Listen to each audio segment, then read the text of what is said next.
support this. Ooh. Am I drinking while we're there? Yeah, we're already on. Welcome, everybody, to Vox Vomitus.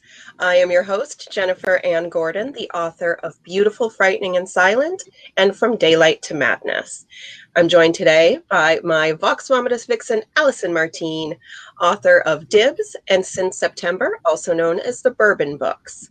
People who watch us every week, you see that we have one of our Vox Vomitus vixens is missing. Miss Trisha Ridinger McKee, unfortunately, has had a death in the family, and she cannot be with us today. So, Trisha, when you watch this on replay, we're thinking of you, and we love you. We are also joined today by the one, the only, James Rollins.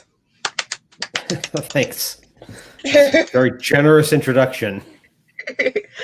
So, James, tell us and our viewers and listeners a little bit about yourself and your new book, which it came out yesterday, right? Yesterday, correct, yeah. I was formerly a veterinarian, and I always jokingly say that I can still neuter a cat in under 30 seconds, so and I'm often willing to prove it at any moment. I always resent when I'm ever on. We could have had that as a segment of how fast can you neuter a cat on Vox Vomit. Do you have a cat handy? Yeah. I have a cat handy. Well, I'll talk you through it. Okay. Got a knife, a little flame to sterilize. We'll get to work. Oh my gosh! But I began writing as a hobby, and my clients became suspicious something was going on with Dr. Jim, the veterinarian, because most because of the posters in the lobby. Get your cat spayed, get a free book. So they began to ask me, what's this goal? Why are you writing these books? You have this successful veterinary clinic. What's your long-term goal in life? And I thought, well, I'll try to answer that as best I can while I drain your dog's anal glands. But the short answer is that, for 15 years, veterinary medicine was my paycheck and writing was just a hobby. And I thought maybe down the line, it'd be fun to switch that around where, veterinary medicine becomes my hobby and writing is my paycheck. And, I pretty much achieved that. Like I said, I do still do some spaying and neuter as a volunteer basis. So I still remove genitalia on a regular basis, which I guess is a hobby. What about the anal glands? Are the anal glands a hobby? No, I'm very happy to stop doing that. Though my dogs occasionally need it, so I guess there's no totally escaping it. But now you're there never is. You can have someone else do the anal glands for you. You can just kind of outsource that. I don't know. It's such a personal thing to happen. I figure I better do it myself for Echo and Duncan. My dog always looks so haunted when it happens afterwards. He just has this look on his face of shame. And I think, and sometimes I tell him, violation. You should be ashamed. No, they're good So kids. Tell us about your new book. Well, the new book actually is an anthology of short stories, which is a rarity for me. Again, when I first started writing as a hobby, I started with just short fiction because I thought that's all I could fit within my day job. I only had cracks in time to write, so I thought I could just only fill those cracks in time with short fiction. None of them ever got published, and now buried in my backyard, hopefully never see the light of day. And so I got a sort of encouragement from an author, Marion Zimmer Bradley, who wrote The Mists of Avalon. I submitted a story to her magazine, Realms of Fantasy, and she sent me a very kind handwritten note that actually I have framed in my office here. And it's basically saying, Jim, we're rejecting your story, but I can tell from reading your story that you are you can write. You have your prose is great, and I see some talent here, but I don't think you're a short story teller. I think your brain is wired for long fiction. Oh. I think you should, try maybe writing a novel. And I could have taken that critique from Marion Zimmer Bradley one of two ways. Either she was politely trying to redirect me to writing novels so I would stop submitting very bad short stories to her magazine. Yeah, that's what I was thinking. Or maybe she's right. So I took, of course, the latter assumption because growing up, I read mostly novels, not that many short fiction. short stories. I preferred novels. The longer the novel, the better. If it's a doorstopper, even better. If it's part of a series, I'm even more happier. So maybe that's what my brain was wired. So I switched from that to writing a novel, and that ended up surprisingly selling.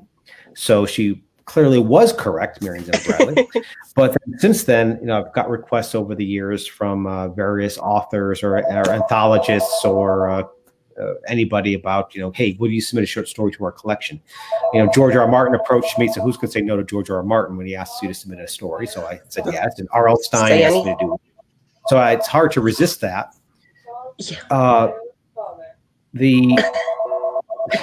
about that. Let me get this. You're okay. Hello, everyone. Yeah. Turn that off there. You're fine. Usually it's my dog barking. There you go. Okay, sorry about that. It's going to probably ring again, but That's okay. So I began writing some short fiction, but I also found it hard. I still find short fiction hard. It takes me probably just as long to write a short story as it takes me to write a good chunk of a novel. But over the years, I've been now writing for 25 years almost. I've written quite a few short stories, and I began to field a lot of questions from readers saying, "Hey, I heard about this, this title called The Pit. Is that a short story? Is that a novel? My I don't know what that is doing there. Sorry about that. So it's just I lost my train of thought there for a second, but so The Pit. What's The Pit? The Pit. Yeah, so I began fielding a lot of questions about whether or not this was a novel or whether it's short fiction. Where can I find it? And several of the stories that I'd written over the years that people were inquiring about either were out of print or they were no longer even available. So I approached my publisher and said, "Hey, I was wondering if I could just take a lot of these short stories I have and just put together into a little chapbook, and we could do a little free ebook version of it or something." And so put them together, put all your stories together and we'll think about it. And so I gathered all the stories that I'd ever written over the 25 years, and I realized it wasn't just a couple. I mistakenly thought it was maybe 6 or 7, and it ended up being about a dozen. And they pile them up and said, you add all these short stories together. They're about as long as one of your Sigma novels. Why don't we think about just doing a proper anthology? You can write an introduction and really make a deal out of it. I thought, well, okay, I'll consider that. And so I thought, but I don't want to just sort of compile old material. I said, well, if I'm going to do this, I want to at least give something new. So I wrote a novella, sort of a mini novel featuring Tucker and Kane, and added that to the anthology. And I wrote the introduction. And I realized, why don't I just do various introductions for a lot of the different short stories? Because I realized that these short stories, when put in order, are sort of trace the track of my career from the beginning to the current day. So it allowed me not only to reveal the short stories, but reveal a little bit of the arc of my career. Why did I tell this short story now? Where did the idea come from? What might I do different? So it allowed me to sort of do an overview of my looking back at my career over the course of the short story. So that added another little level of interest in hopefully for my readers, but I enjoyed also looking back at doing that. So that became unrestricted access, this collection of classic and new stories. Now, did you when you? I was going to ask, did you have any from the backyard to throw in there? No, those are safely buried. Trust me, you do not want to read those. We might. Occasionally, I do dig them up and I look at them and I go, "Gosh." And you cry. Maybe I really should have just stuck with veterinary medicine. So, James, the title of our show is Vox Vomitus, which is fake Latin for word vomit. And so we are really interested in those stories that are buried in your backyard. But before we get to those, sure. When you were reading over the new collection of short stories, which is obviously it spans your whole career, were there any that you were a little leery of publishing? Did you think, oh my gosh, my style's so different now? I got that question from my editor too. Saying, did you want to go back and tweak any of these short stories that were written in the past? And I was tempted to, because I think any author, we're never done with our fiction. Eventually we have to release our baby to the world, but we prefer to hold on to it and edit it and cross that line out and replace that word. I have a hard time listening to my audio versions of my novels because there's an internal editor that occurs the entire time they're reading it. So I keep thinking, that dialogue's horrible the way. I wish I could go back and change it. So when it came to that, I debated whether to do that or not. And let's say, since I'm using this as a sort of a track of my career, let's not be disingenuous. Let me just show you, this is what I wrote 22 years ago. And, maybe it's not as polished as what I prefer it to be, but I'd rather you see it how I wrote it back 22 years ago. And then maybe you can compare it to Sundog, the new novella that's in the anthology, just so you can see sort of how things changed in both my style, my writing, my voice over the course of those short stories. I love that. I love that you've been able to even say, I'm okay with leaving it the way it is, and to say this is where I was at that point, and that speaks for where I was 20 years ago. Okay, the one that Marion Zimmer Bradley did that one end up in there? The one that she rejected? That's No, in the backyard. That's in the backyard. Yes. I was hoping that one at least had a kernel of premise, or not premise, but of promise that there is this the story that's in the anthology. That's the what I wrote for R.L. Stein. Okay. It's got a fantasy-esque story to it, but when I wrote it for Marion Zimmer Bradley, I wrote it for an adult audience. Okay. Now, R.L. Stein, of course, writes for middle school and YA, so his anthology was directed towards that audience. So I took some of the kernels of that story that Marion Zimmer Bradley rejected and took those and then retailored it into a different story that wasn't quite as, shall we say, bloody and violent for the middle school audience that it was intended. I mean, yes, they do like a bit of thrill and a little bit of blood on the page, but not quite as much as it was originally there. So there's a little hint there. Oh gosh, great! So now I'm looking forward to reading it. we have to. Yeah, me too. Did you write when you were a kid? I mean, I know you're saying you started writing 22 years ago, but do you remember, were you a scribbler? Did you write in a journal? Poetry? I wasn't. Rhyming? I was more a storyteller than necessarily a writer. I grew up with 3 brothers and 3 sisters. So that do the math. My parents had 7 kids. We were Polish Roman Catholic, so you had to have at least 6 kids, or otherwise they took the flag out of the window. So to me, that was my early audience for my storytelling. My goal when I was young was to try to convince my younger brothers and sisters of these outlandish things and terrorize them. And if tears were involved, all the better. My goal was to just basically scare the crap out of them. You sound like my sister right now. Pretty much that's what I'm doing today. What I write today isn't all that much different.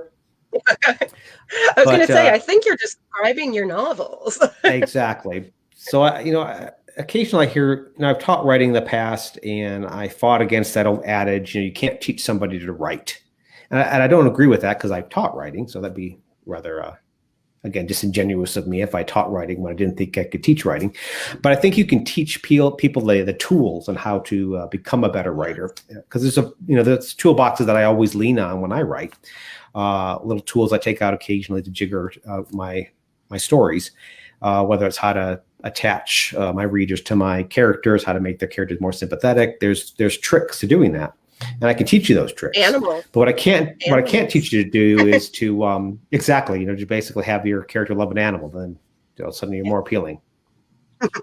But what I can't teach you to do is to be a storyteller. I think there's some innate personality tweak that makes you a storyteller, and I can't teach you to be a storyteller. I think you have to have that desire, that innate sort of feeling about wanting to share stories and to craft stories. Then I can teach you the tools to become better at telling that story.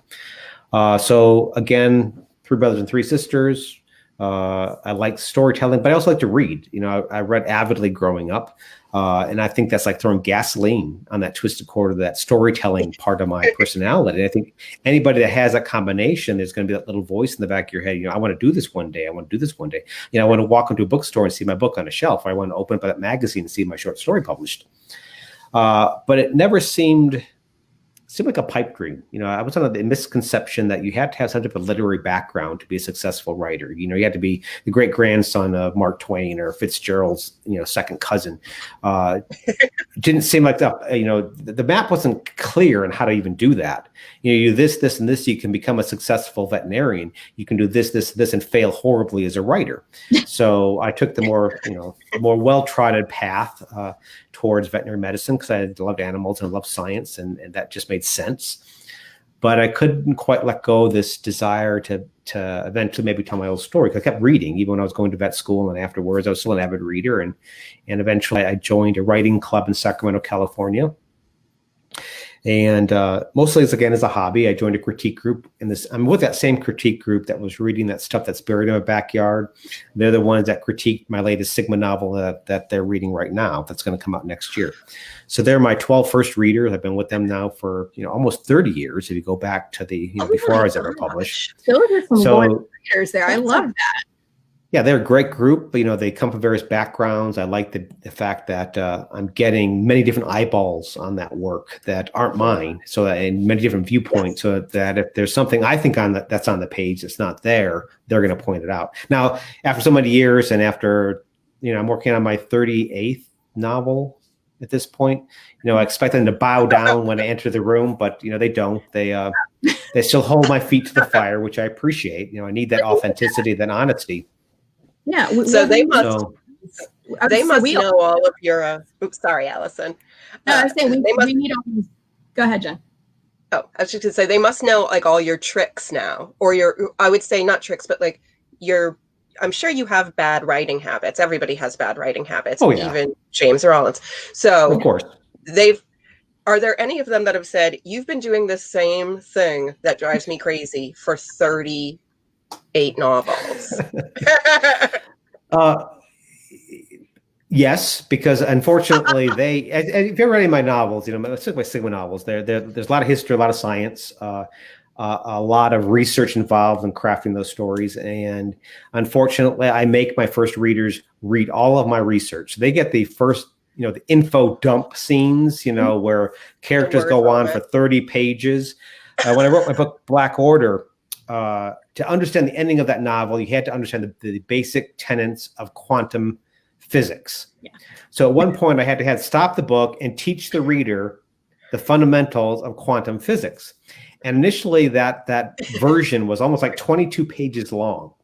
So those readers had to read that. So they're very familiar with, I warned them. It's okay. This is the talking head scenes, these next 4 chapters. Mm-hmm. So just be aware of that. I'm going to trim it down, but just let me know where you get bored, where you, it seems like, okay, Jim, you've exhausted your welcome in regards to this. So, cause that helps me know where that interest, because I'm very interested in the subject matter I'm researching, but not everybody else is.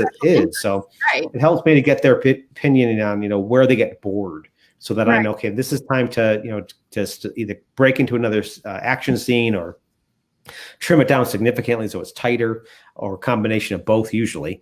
So and that's probably the most common thing I'll get, is that, this is where I began drifting off. Right. I was going to say, I just finished reading Altar of Eden. So I can see all the places where you had to have gunfire interrupt the lecture. Like, okay, exactly. Fractals. Now we're moving on to something exploding. But yes, get a little bit of sugar with your medicine. Exactly. You need to have all that there to make sure that the reader didn't go, I just wandered into a science class and I don't think I have the prerequisite to understand what just happened. Exactly. So yeah. I wanted to get back to something you said earlier that I really appreciated that you said, because I think it's still kind of a misconception out there, because there is no one path to become an author. Mm-hmm. And I love the fact that you followed the thing that you thought you were supposed to do, but you never let go of the author in you, the storyteller, that voice, and it continued on. Because I joke, I took the long way to authorhood by law school. So I was a lawyer for about 10 years before pushing that aside, and now I'm writing full time. But I always joke, well, there's a law school, there's a med school, show me novel school, and there isn't one. Mm-mm. And a lot of it has to do with what people around us tell us. And we had an early guest who said something along the lines of, her parents supported her right out of the gate, so she could always pursue that. But so many other people didn't have that, so they have to find their margins So I want to know how it was that you were working full-time as a veterinarian and then also finding these times to write. And how was that transition in your mind? Like, was that your escape, or what was that like for you? It was definitely an escape. I mean, I joined it for the hobby. I thought, and I can't say I never wrote growing up. I remember when I was in vet school, the students were assigned to watch the ICU from midnight to 8 a.m. We went through different shifts. And one day I was there, and there was like one cat on an IV drip that I had to monitor. There wasn't a whole lot of monitoring, and I'm trying to stay awake from 12 o'clock from midnight to 8 a.m. Then I got to go to school the next day. Mm-hmm. And so I remember, I started writing a story because I had nothing else to do at that point. So even then I was dabbling with writing. But every writer has to sort of come to their own accommodation on how to fit writing with their life. And that was probably the hardest thing, is how do you fit writing in your life? Because not only do you have your professional job, that paycheck that you need to, keep your lights out and your family fed. You also have your personal life. You've got responsibilities from a personal standpoint too. So it's hard to find that accommodation. It took me a while to figure that out. Initially I thought, I made a commitment to myself, I was going to do 3 pages a day. And then I kept qualifying that. Well, not 3 pages, I would do 3 double space pages a day. So that's basically a page and a half. And what fun. And not every day. I'm going to do that 5 out of 7 days of the week. So I could take a couple of days off or have some freedom to skip a day here or there if life demands it. But once I sort of got to that level, then I realized that's actually comfortable. I can actually do 3 double space pages 5 out of 7 days of the week without it feeling like I'm being forced to have to write, so to speak. So it became less of a burden and more of a joy to be able to do that. Whether I'd work during my lunch hour. My clinic was in a bit of a bedroom community, so I was very busy in the morning and very busy in the evening. But during the middle part of the day, it was when I do my surgeries, and it was a little quieter. So I had some big gaps in time. So a lot of times, those 3 pages were written during my lunch hour. So I would write in my office, and I get interrupted by the receptionist or by dogs barking, cats meowing, or things I had to check on. So even today, I don't like to write in total quiet. I've been trained now that I have to have a little background noise or some commotion or something going on, because if it's deadly quiet, that is really uncomfortable for me to write, because I'm way too much in my head. I need something almost like, when you're driving and you're paying attention to the road, but at the same time, your mind's somewhere else doing something else. So I need that almost combination when I'm writing, that little bit of distraction enough to keep one part of my mind disengaged so that I can actually write. Is that why you got 2 golden retrievers, so they could keep you distracted just enough? There's a lot of times there's, the mournful head on the lap with the eyes looking up at me like, why are you denying me the love that must be given, or that walk that I need so desperately because I'm dying? My dog comes in the room and he just like rears up on his hind legs because he's little and like pounces on the keyboard when he's like, I'm done with writing. Or just like barks directly at my face, like bark, bark, bark. And I'm just like ignoring him typing. I'm like, no. And I think it's good, occasionally that you need that nudge to move. There's that Apple Watch has that stand up and breathe thing or whatever it is, or dogs are good for like nudging you. Cause I've been rolled away from my desk on this little rolling chair I'm on by the dogs. Like, okay, I'm leaving. Yeah, they know when we need the break. I think they can mentally sense it. It's like, something's going wrong with mommy. I got to bust in the room. And so I like that chaos. Yeah. Well, I was just going to ask that transition from writing short stories to writing the full-length novels. Do you know what it is, why it was that it was easier for you to do that, and why you found success there when you didn't with the short stories? And I asked for a specific reason, because years back, I always used to hear, if you want to be published, you need to start publishing short stories. I don't really like writing short stories. I've read some that I enjoy, but when I've written short stories, and I used to back for a website where people would do critiques that way, even my best, I was never really happy with them. And I just thought the way I write doesn't translate to short stories, and I don't think they're the same. They're very different birds. They're very different. It's a very different skill set. Some authors are really good at short stories, but not so good with novels. And some authors are great with novels, not so good with short stories. It's because they're very different skill sets to be able to do either well. And clearly, Marion Zimmer Bradley was not impressed with my short stories. And hopefully, you read Unrestricted Access. I'll let you be the judge. But for me, it was I think being allowed and nudged by Marion Zimmer Bradley to start tackling the novel. Because one thing that was intimidating me, because during joining this writing club, I was going to a few lectures that were being taught by some incoming speaker or whatever. Or I had up here, I have a bunch of scene and structure, dialogue, characters and viewpoint, plot, setting, the Writer's Digest versions of how to learn to be a writer. So it's all self-taught, and so but still, when it came to tackling that first novel, Subterranean, my first book, I wasn't quite trying to pace a novel. I wasn't. How do you fit that whole big structure of a novel into those 3 double-spaced pages 5 out of 7 days of the week? That was a challenge. But I found, and I share this with people, is that a lot of painters, when they're learning the craft, they will copy some other old famous writing. They'll practice doing that. So I had a copy of Jurassic Park by Michael Crichton on my shelf above my desk, and I used it as that template. I thought, well, I don't know how to pace a novel, and rather than reinvent the wheel, I'm going to use somebody that I can use as an example. So, when does Michael Crichton, introduce the first monster, his first dinosaur? Well, that's when I'm going to introduce my first creature.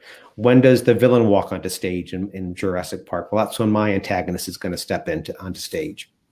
When does the first character die? Well, that's when I'm going to kill off one of my first characters. So I use that as a template on how to structure that first novel.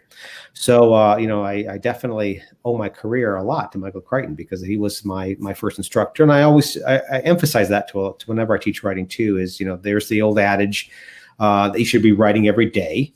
You have to practice your craft. There's another adage that you should expect to write 1 million words before you should expect to be published. So, it's important that you write every day. And I think my short stories was a way for me to at least get some of those 1 million words under my belt. But I also add the caveat, you should be reading every night. Because whatever problem you have with your writing day, whether it's, how to dialogue or how to describe a character without having them looking in a mirror, that forms a knot in your head. And when you're reading at night and you see how another author handles that, then all of a sudden, because you were struggling with that specific problem, you begin to see more clearly how that was handled, to untie that knot. So if you write every day and read every night, I think your prose is going to become stronger and stronger. And to this day, I still do that. Whenever I read, I often have to be able to jot notes. Like, that's really cool what that author just did, or the way he structured that paragraph was really unique. I never seen anybody do that. And then I will just make notes of that, and I will try to add that to my toolbox when it comes to maybe writing my next novel. So what are you reading right now? When you read at night, are you generally reading your own genre, or do you read outside of your genre now? I've never just stuck with one genre. If I scan over here on my bookshelf, I don't know if I'm going the right way. I've got science fiction, I've got fantasy, I've got thrillers, I got military thrillers, I got some of my treasures there. I got a signed Clive Cussler book and my Michael Crichton book, the one Jurassic Park is seeing right over there. I've got like signed Game of Thrones over there. So you're just bragging. I love it. I love it. I always. Again, I always help for writers that are out there. A lot of people try to chase the market. This is really popular. That author got that $1 million deal. Therefore, I'm going to write that genre. Don't do that. You should be writing what you love to read, because you need to be writing from a point of passion. Readers have good noses on them. They can sense when an author is bored with their own material or not that engaged with their material. It comes out on the page. So, when I began writing, when I wrote Subterranean, that first novel I was just describing, I thought I was writing science fiction. Mostly because it has telepathic marsupial creatures that live underneath Antarctica. So pretty science fiction to me. But I said it in present day, and my editor, who ended up purchasing that novel, said, hey, we're not marketing that as science fiction. That's because you said it in modern day, we're making that as a thriller. Yeah, thriller. Okay. But this, again, even in that first novel, there's a lot of shooting, a lot of gunfire, a lot of military play. There's weird creatures, there's weird science, there's weird history, because that's what I love to read. Yep. And so my novels oftentimes are this weird chimera of different genres. That's, again, what I love to read. It just sort of melds into this. When I HarperCollins has published all of my thrillers. I'm with the same editor who bought Subterranean, is still the one that's editing Kingdom of Bones that's coming out next year. So it's rare to have the same editor. Long relationship. I love that. Yeah. So, and it's really rare, so I treasure that. And so I've been with HarperCollins, and I had published, I think at this point, like 7 or 8 books with HarperCollins, and I was finally invited to the Grand Master skyscraper of HarperCollins in New York City, this gigantic, black glass, Darth Vader-y looking building. And I'm summoned to the top floor into this large, boardroom, and there's this long table, and everybody at HarperCollins is seated there, from the marketing department, the sales department, the art department. And at the end of the table is the head of HarperCollins. And he stands up and looks across this long table at me and goes, "Jim, just one question. We're not exactly sure what you write." So, well, you published 8 of my novel. I thought you had figured it out, because After 8, no. Mm-mm. So just some, so again, just I love to read a bunch of stuff. So what am I? So you're back to your question is, what am I reading now? Does it have to be what I'm writing? No, I have no problem with reading the same genre. Some authors are intimidated if they're writing a fantasy novel. They don't want to read any fantasy because they're going to think it's going to influence their writing. Mm-hmm. I don't seek out that fantasy book if I'm writing a fantasy, or I don't seek out that thriller if I'm writing a thriller. I will just read whatever happens to appeal to me at that time. I've got a stack of books next to my table, and I will just read. I just finished Christopher Paolini, who did the Aragon series, just came out with, after a large gap of writing, he came out with his first science fiction novel, To Sleep in a Sea of Stars. So I finished that because I got a chance to interview him. So yeah, it's just what happens to strike my fancy at that moment. I'm happy to read. Because even a bad novel oftentimes will be just as instructive as a good novel when it comes to my own writing. Well, I just crack up. Go ahead, Jen. Oh, no, you go. I was just going to say, I think it's funny that it took him eight novels to go, what is it that you're doing? Because we still haven't figured out how to pigeonhole you. And I was always told, well, where do you see your book at, say, Barnes and Noble? Exactly. That was what they were asking me. So and honestly, it's not so much about what you see, but what reader expectations are. Because if you don't meet the expectations, if they're expecting something that's set in space and it's present day with guns, they're going, well, there aren't enough aliens in this. And you're like, well, I wasn't trying for aliens. But I do see how trying to do multiple things can get confusing from the marketing standpoint. I write romance, but I also write literary science fiction. And that term is just whatever I've been most recently told it is, because I was thinking it was speculative fiction. I thought it was fantasy meets sci-fi.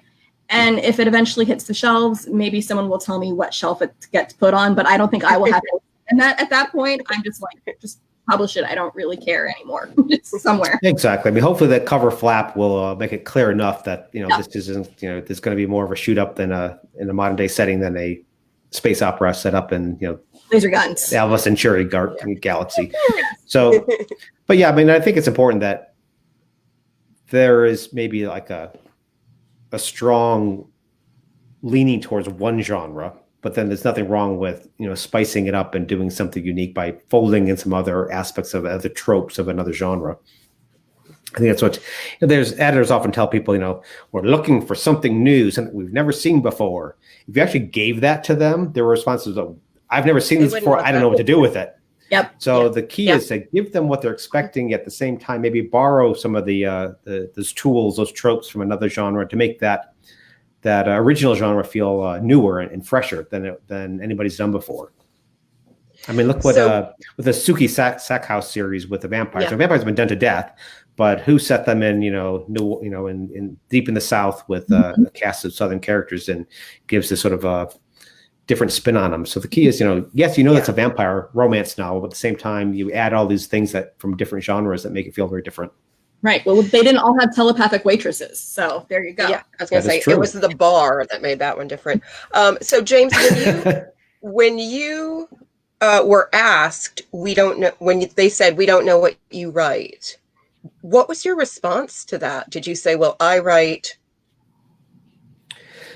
Well, basically, again, I always thought of myself, again, following the footsteps of Michael Crichton, because I use that template, so I always describe myself, I'm doing scientific thrillers. So they're going to be thrillers set in modern day with, but I'm going to take you from the grounded world to somewhere a little bit science fiction and fantastical by the end. And there's going to be some, military shootouts in between, and the team is these covert military guys. But the main through line of my stories is scientific thriller, at least for the Sigma novels. I've dabbled with other genres. Rebecca Cantrell and I did this sort of gothic vampiric series, the Sanguinus series. I've done fantasy under a different pen name.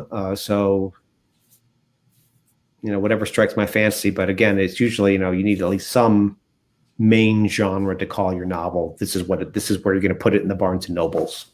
Yeah. Well, we are running out of time. I did have a question because you have been such an avid reader your whole life. Do you have a favorite book? Or a book? Such a hard question. I'll rephrase it. What was the first book you remember kind of like reading? Changing your life? Well, I remember we all have that one book that like you go, that's it. This is what I want to do. Well, probably like I'm sure I read books prior to this, but the one book that I added to my childhood shelf, but when I was measuring, it wasn't measuring how many books I read growing up, it was how many inches I've read. I put the books on the shelf and I measure. I've read 13 inches, a foot and a half. So the first book on that shelf was Tarzan by Edgar Rice Burroughs. Mm-hmm. Again, it spoke to the future veterinarian and myself. And what also struck me, besides, it's a big adventure novel set in Africa with a bunch of animals, is at the back of Tarzan is an English to ape and ape to English dictionary. Yeah. So like you could theoretically, like Tarzan, learn to speak to ape. So to me, that was just enchanting that I could learn to speak ape. So did you practice speaking ape? I'm sure I did. I do not recall. I'm surely not fluent at this point, but sure I bet your brothers and sisters would remember if you were speaking ape at them. But again, I think that probably, going back to that, a lot of those elements that were in Tarzan are in what I write today. They've got fantastic elements to them. They've got a big adventure tie to them. So again, I love reading that, and it still pretty much today is what I'm writing. Do I have time for one more question before we have to go? Sure, of course, yeah. I was just going to say the locations you use they're like an extra character in your stories. So I read Amazonia years ago, and I'm really glad I read it after I'd gone down to that part of the world. I don't think they would let me go. I went when I was 17, between the summer and between my junior and senior year of high school, on an Earthwatch expedition. I'm positive if I would have read that and shown my mother, she'd be like, "You're not getting on that plane." That's not happening. I mean, I love vivid, and I love that books can be like books are escapists, no matter what you're reading, pretty much. Even if it's literary fiction, in some regards, it's an escape.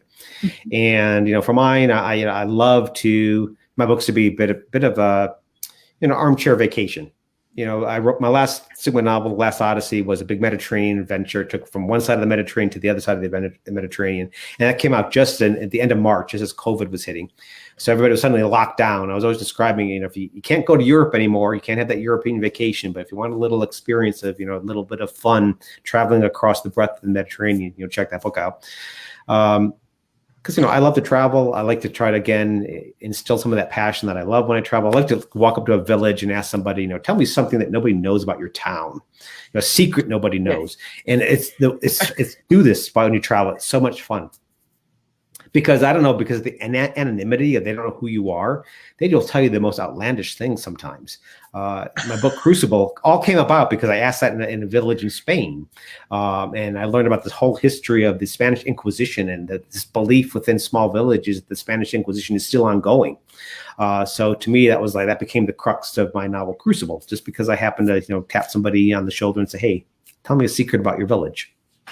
And they don't know you're a best-selling, internationally known author, do they? No, I don't crack that code for them. I just express interest in the village. You don't wear it on a T-shirt. Yeah, I should though. Yeah, you should. I don't know if you've ever traveled to Montenegro, James, but there is a Yeah. Have you been to Omish? It's a walled-in No. city. It is overrun by cats because it's a Cool. walled-in city and there's no cars. So the cats come down like from the mountains and they live in this walled-in city. And they are free to come and go from any restaurant in any shop. And we're at night when things close, the cats just sleep wherever they are, inside a store, inside a restaurant. They're like on the tables in restaurants. It was weirdly gross, but awesome at the same time. And I can now say that I've been scratched and bitten by a cat from Montenegro. Cool. Maybe you're going to become a superhero, or you'll become this werecat. Where are your mutant powers, Jen? I hope for it. I was like, yes, it's finally happening. But really, I just that's a perfect place to bring my scalpel and again hold my. See if we can get under 20 seconds for neutering those cats. Okay. Yeah, we came full circle back to neutering cats. So I feel like that never far from our mind. That's our episode for today, everybody. This has been Vox Vomitus. Thank you, James Rollins, for being here. Everybody, buy his new collection, Unrestricted Access. This is a copywritten podcast by the Global Authors on the Air Network. Please join us next week where we have historical fiction novelist Nancy Bilyeu. So we're looking forward to that. And again, Thank you, James. Thank you, Allison. Thank you. And Trisha, you were missed. See you next week.